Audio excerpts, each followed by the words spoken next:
গেল 500 বছর ইবাদতের পরে আল্লাহর দরবারে কিয়ামতের কঠিন ময়দানে যখন লোকটা হাজির হয়ে যাবে, আল্লাহ বলবেন আদখিলু আবদি আল জান্নাতা বিরহমাতি, আমার বান্দাকে আমার দয়া আমার ভালোবাসা দিয়ে জান্নাতে ঢুকায়া দাও। 500 বছর ইবাদত করছে তো আমার দয়ায় আমার বান্দারে জান্নাত দাও। এই বান্দা বলে বালবি আমালি, আল্লাহ তোমার দয়া লাগবে কেন, আমি আমার আমল দিয়ে জান্নাতে যেতে চাই। কি দিয়ে? কথা বোঝে নাই বোধহয়। আল্লাহর এই বান্দা কি দিয়ে জান্নাতে ঢুকতে চায়? আমল দিয়ে। আল্লাহ বলছে আমার দয়ায় আমার বান্দারা জান্নাতে নিয়ে যাও ফেরেশতারা। এ বলে আল্লাহ তোমার দয়া লাগবে কেন, সেজদা তো কম দেই নাই, জিকির করতে করতে 500 বছর শেষ করে দিলাম, আবার তোমার দয়া লাগবে? আমি তো আমার আমলেই জান্নাতে যেতে পারি। আল্লাহ বলবেন তাই, ঠিক আছে, আমি চাইলাম দয়া দিয়ে জান্নাত দিব, তুমি চাইলে আমল দিয়ে ঢুকবা, ঠিক আছে, তোমার আমল আর আমার যে দয়া দুইটার একটু মাপ দেই।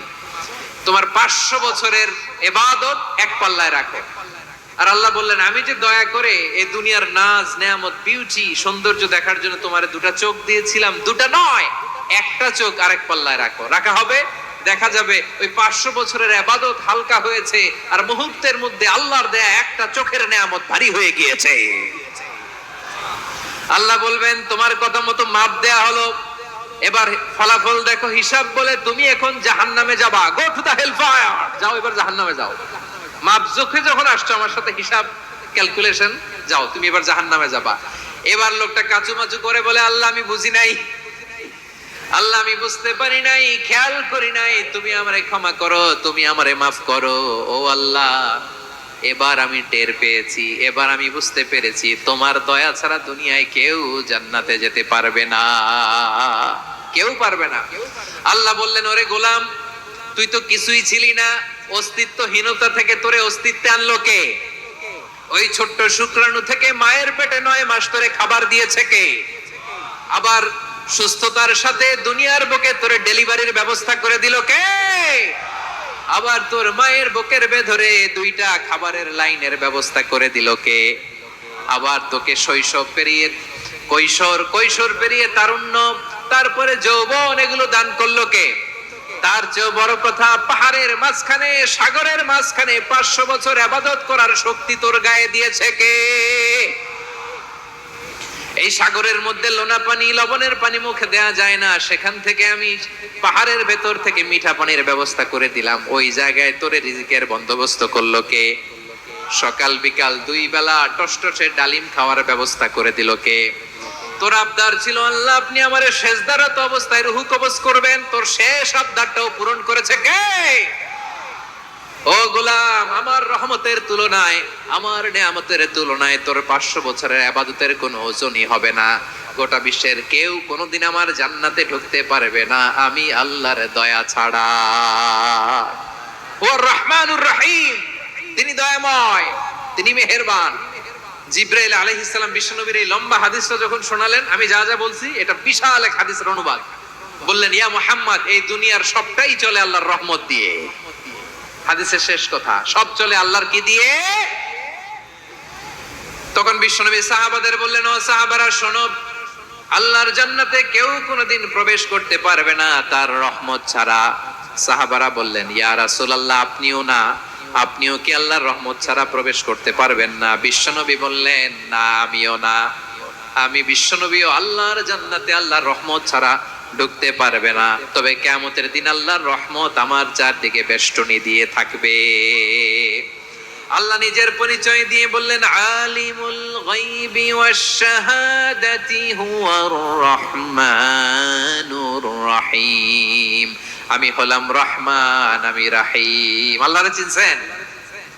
ও বারোখালীর ভাইয়ের, আপনার রবকে চিনতে পারতেছেন? তিনি দয়ার সাগর, তিনি মায়ার সাগর। তার দয়ার সাগর যে কত বড় আপনার কল্পনাতেও নাই। এজন্য আপনার পাপ যত বড় হোক, অন্যায় যত বড় হোক, অপরাধ যত বড় হোক, আপনার জুলুম যত বড় হোক, আল্লাহর রহমান নামের দরিয়া তার চাইতেও বড়। আল্লাহ বললেন কুলিয়া ইবাদিয়াল্লাযীনা আসরাফু আলা আনফুসিহিম লা তাকনাতু মির রাহমাতিল্লাহ ইন্নাল্লাহা ইয়াগফিরুয যুনুবা জামিআ ইন্নাহু হুয়াল গফুরুর রহিম। ও আমার গুনাহগার বান্দারা শোনো, জুলুম করেছো, ভুল করেছো, অন্যায় করেছো, আল্লাহর রহমত থেকে নিরাশ হয়ো না। আমরা বিশ্বাসীরা কঠিন কালে আল্লাহর রহমত থেকে নিরাশ হব না, ঠিক কিনা বলেন? আল্লাহর রহমত থেকে নিরাশ হবেন? ভুল করে ফেলছেন, আরে ভুল তো সবাই করে। পাপ হইছে, আরে পাপ তো সবার আছে, আমরা সবাই পাপী, সবাই পাপী। যত পাপ হোক, ভুল হোক, অন্যায় হোক, অনুতপ্ত হয়ে তওবা করে ওযু করে জায়নামাজটা বিছিয়ে সেজদা দিয়ে চোখের পানি ছাড়েন।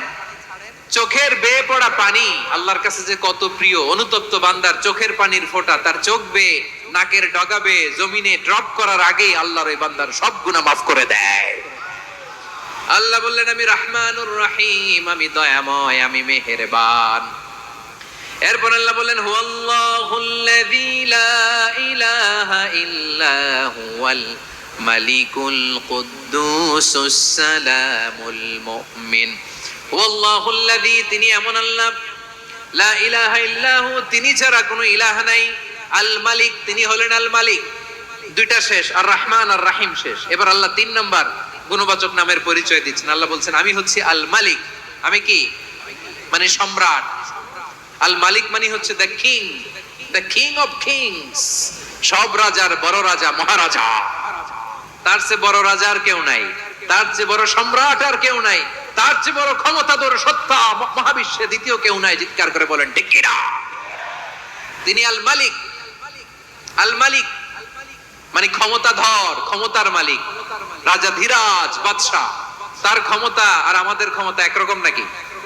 হ্যাঁ, আমাদের দুনিয়াতে ক্ষমতা অস্থায়ী ক্ষমতা, ঠিক কিনা বলেন? আইজ আছে কাল নাই, এরকম না ক্ষমতা? আল্লাহর ক্ষমতাও তো এরকম না, আইজ আছে কাল নাই এরকম। দুনিয়াতে দেখবেন কোন দেশের প্রেসিডেন্টের 4 বছরের ক্ষমতার মেয়াদ, কোন দেশে 5 বছরের। আল্লাহর কয় বছরের? 10 বছরের নাকি 20 বছর, 100 বছর। আল্লাহর ক্ষমতার মেয়াদ কতদিন বলেন? বুঝে থাকলে বলেন তো। চিরকাল তার ক্ষমতার মেয়াদ। চিল্লায় বলেন ঠিক কিনা?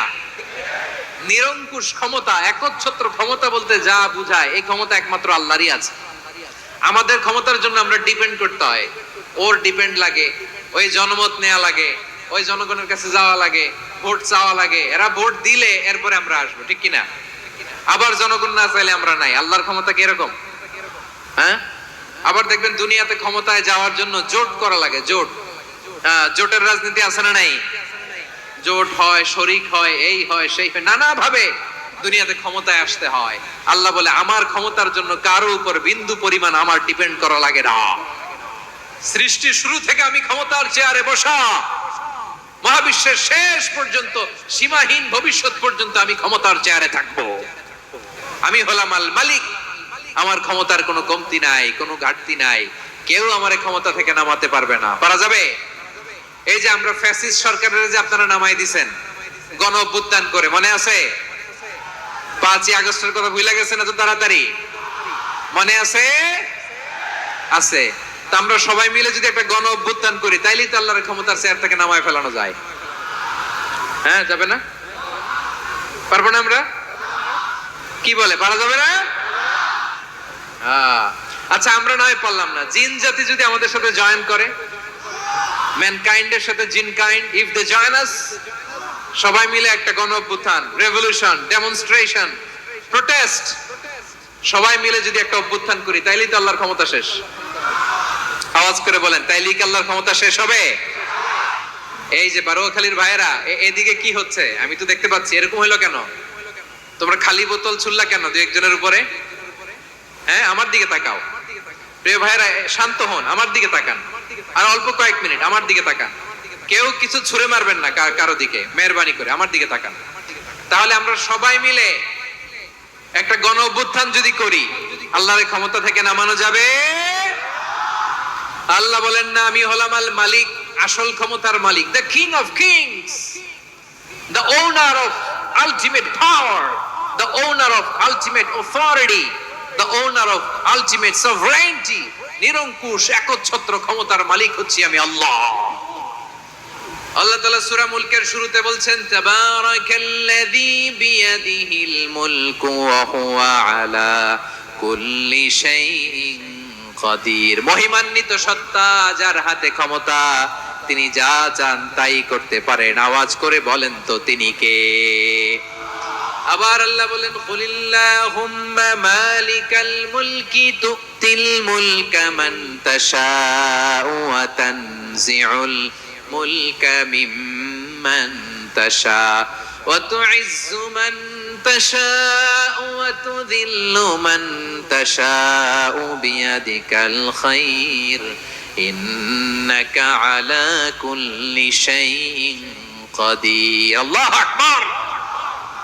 এ নবী, আপনি বলুন, আল্লাহুম্মা মালিকাল মুলক, আল্লাহ আপনি ক্ষমতার মালিক। তুতিল মুলকা মান তাশা, যাকে চান তারে ক্ষমতার চেয়ারে বসান। ওয়া তানজিউল মুলকা মিম্মান তাশা, যাকে চান তাকে ক্ষমতার চেয়ার থেকে ছুঁড়ে ফেলে দেন। তিনি কে? ক্ষমতার চেয়ারে বসায় কে? আবার মনে চাইলে আস্তা করে ছুঁড়ে নিক্ষেপ করেন, তিনি কে? আবার আল্লাহ বললেন, ওয়ালাম ইয়াকুল্লাহু শারীকুন ফিল মুলকি, আমার ক্ষমতায় কোনো শরীক নাই, কোনো জোট নাই, কোনো পার্টনার নাই, কোনো অংশীদার নাই। আবার আমি চলে গেলে আমার ক্ষমতার দাবিদারও কেউ নাই। আল্লাহু আকবার। এই দুনিয়াতে রাজা মারা গেলে পরে রাজা কে হয়? রাজার ছেলে রাজা, ঠিক কিনা বলেন? আল্লাহ চলে গেলে আরেকজন বসবে নাকি এরকম? তার ক্ষমতার সাথে দুনিয়ার ক্ষমতার কোনো মিলই নাই। এজন্য তিনি তার নাম দিয়েছেন আল মালিক। Al Malik, the owner of power, the owner of ultimate power and sovereignty, the king of kings, সব রাজার বড় রাজা, মহারাজা আল মালিক, তিনি হচ্ছেন আল্লাহ। চিৎকার করে বলেন ঠিক কি না?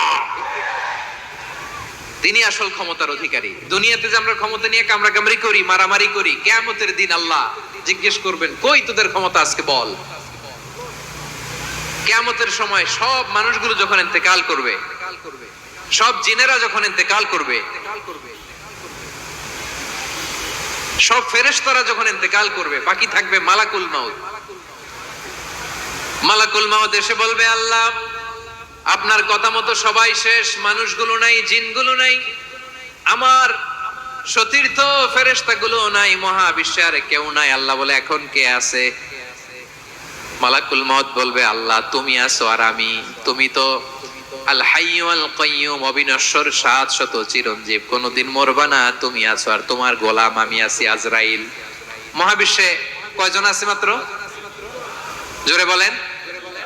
এক হচ্ছেন আর হচ্ছে মালাকুল মাউত। আল্লাহ তুমি আছো আমি আছি। আল্লাহ বলবে, ঠিক আছে, এবার তোমার মরণের পালা, মুত ইয়া মালাকাল মাউত, হে মৃত্যুর ফেরেশতা তুমি মরো। মালাকুল মাউত আল্লাহর আদেশ বাস্তবায়ন করতে যে বিকট একটা চিৎকার দিয়ে মৃত্যুবরণ করবে।